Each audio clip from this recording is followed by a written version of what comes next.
ተነሱ ለምስጋና ተነሱ ለዝማሬ ስለ ሁሉም ነገር እግዚአብሔር ይመስገን። የኔ ሚስት እወድሻለሁ። እመቤቴ ማርያም በሰላም ትገላገልሽ። ወዳጅ ዘመዶቻችሁን አክብራችሁን ስለተገኛችሁ አመሰግናለሁ። እግዚአብሔር ያክብርልኝ ያለው የተዋናይ ንግስት ፍቅሬ ባለቤት ተወዛዋዥና ኮሪዮግራፈር አብዮት ካሳነሽ ነው።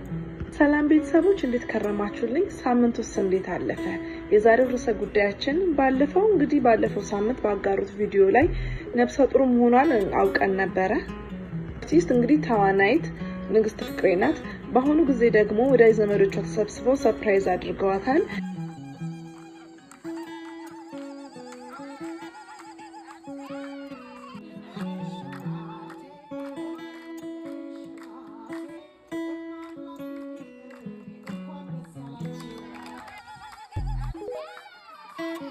ለመጀመሪያ ጊዜ ነው ይሄንን ረዘም ያለ ቪዲዮ ያጋሩን ማለት ነው። እናም ስለ እርግዝናዋና ስላለችበት ሁኔታ ለተከታዮቻቸው እንዲሁም ለወዳጅ ዘመድ ያጋሩት ለመጀመሪያ ጊዜ ነው ማለት ይቻላል። ፕሮግራሙ በጣም አሪፍ ነበረ። እሷን በእንባ ታጅባ ነበረ ወደ ፕሮግራም የገባችው። ፍጹም አላወቀችም ነበር ማለት ይቻላል። ከቪዲዮ ላይ እንደተረዳ ነው አሁን ብዙ ጊዜ እንደምናስተውለው ብዙ አርቲስቶች የቤቢ ሻወርም ይሁን የቀለበት ፕሮግራም ኢንጌጅመንትም ቢሆን ስሙ ሰርፕራይዝ ይሁን እንጂ ነገር ግን ቀድሞ ያውቁታል፣ ይዘጋጁበታል። ከአዳራሽ መረጣ፣ ከልብስ፣ ከሜካፕ፣ ከዲኮር ከሁሉም አንፃር ተነጋግረው ወስነው ጨርሰው ነው በኋላ ላይ ለታይታ እንደ ሰርፕራይዝ የሚደረገው ማለት ነው። ሶ ፊታቸው ላይ ትወናቸው ያስታውቅ ነበረ አርቲስቶችም እንደሆኑ ማለት ነው። ሶ አሁን ግን ከዚች ነፍሰ ጡር አርቲስት ግን የተረዳ ነው ፍጹም ለእውነት የቀረበ ነበር። እንባዋ በቃ ታይታ ብላ ነው ወላ ያቆመችው ማለት ነውና በጣም ሰውነቷ በቃ ያስታውቃል። ድንጋጤዋ ሾክ ሆናለችና በጣም ታሳዝን ነበር። ምንም የገመተችው ነገር አልነበረም።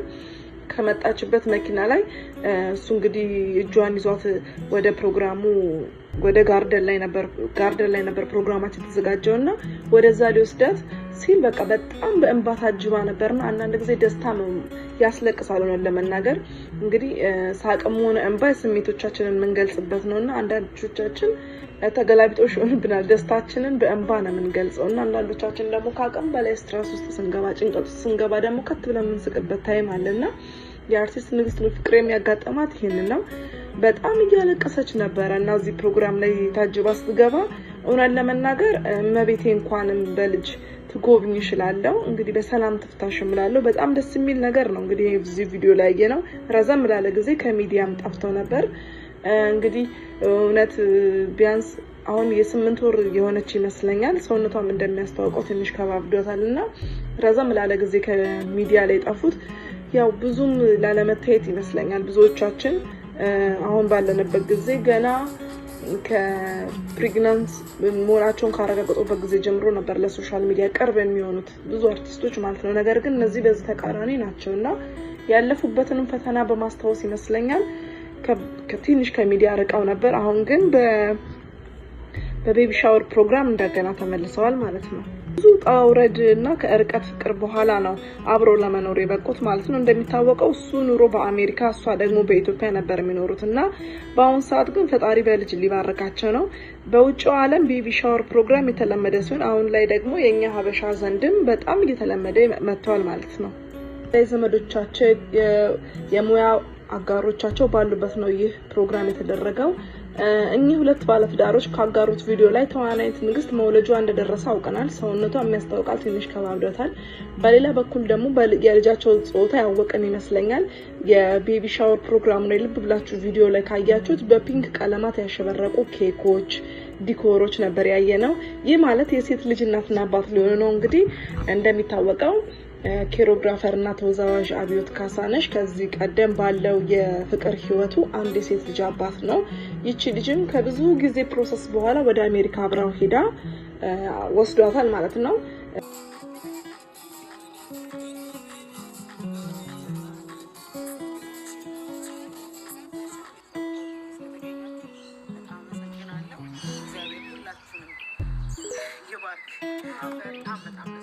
አብራው ነው የምትኖረው ከሁለቱም ጋር አብራው ነው የሚኖሩት። በዛኛው ትዳሩ አብሮ ብዙ አልቆየም። በሁለተኛ ትዳሩ አሁንም የሴት ልጅ አባት ሊሆን ነው።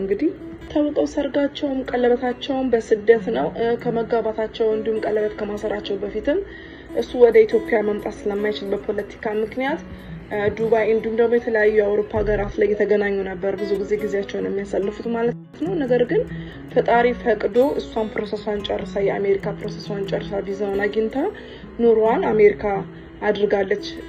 ኦልሞስት ወደ 1 አመት ሊሆናት ነው እና እንግዲህ በጣም ደስ የሚያሳይ ነገር ነው። እንግዲህ ብዙ ዋጋ የተከፈለለት ፍቅር እንደዚህ መጨረሻው በልጅ ሲባረክ ደግሞ በጣም ደስ ይላል። ለብዙዎች ደግሞ አስተማሪ ይሆናል። በአሁን ሰዓት ላይ ያየነው ያለነው ነገር ብዙ አርቲስቶች ፍቅራቸው ሲቆይ እንመለከተን ማለትም ለታይታ ነው። ብዙ ጊዜ ህብረተሰቡ ዘንድ ነው ሁሉ ነገራቸው ገበናቸው ውጪ ነው ህዝቡ ዘንድ ስለሆነ ያ ትዳር ለመቆየቱ ምንም ዋስትና የለውም። ነገር ግን እነዚህ አርቲስቶች በብዙ ነገር ተፈትነዋል ለመናገር እና ያን ያህል ፍቅራቸውና ያላቸውን ህይወት ወደ ውጭ የሚወጡ አይደሉም። እንደውም ብዙ ዩቲዩበሮች ወይም ደግሞ እንደዚህኛ ስለምንናገር ስለምንሰራ ነው እንጂ እነሱ ብዙ የታይታ ነገር አይወዱም ማለት ነው። እንግዲህ ልጃቸውንም ጾታ አይተናል፣ ፕሮግራሙንም አይተናል። በጣም ነው ደስ የሚለው። ረዘም ያለ ቪዲዮ ነው እንግዲህ ባሁኑ ያጋሩት ማለት ነው። ከብዙ ውጣውረድ በኋላ ከብዙ ፈተናዎች በኋላ አንድ ላይ ከመሆንም በላይ እንግዲህ ፈጣሪ በልጅ ሊባርካቸው ነው እና እንግዲህ እመቤቴ በሰላም ተገላግለሽ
ይችላል እኔና የፕሮግራሚ አዘጋጆች እንግዲህ በሌላ ቪዲዮ አርቲስት በሰላም ተገላግላ የሴት ልጅ እናት ሆና እንደምንገምተው እንግዲህ ፕሮግራሙ ላይ እንዳየነው ማለት ነው የሴት ልጅ እናት ሆና በሌላ ቪዲዮ እሰራላችኋለሁ ብዬ ተስፋ አደርጋለሁ። የዛሬን አበቃኝ። እንደተለመደው ላይክ፣ ኮሜንት፣ ሼር፣ ሰብስክራይብ በማድረግ ቤተሰብ ይሁኑ።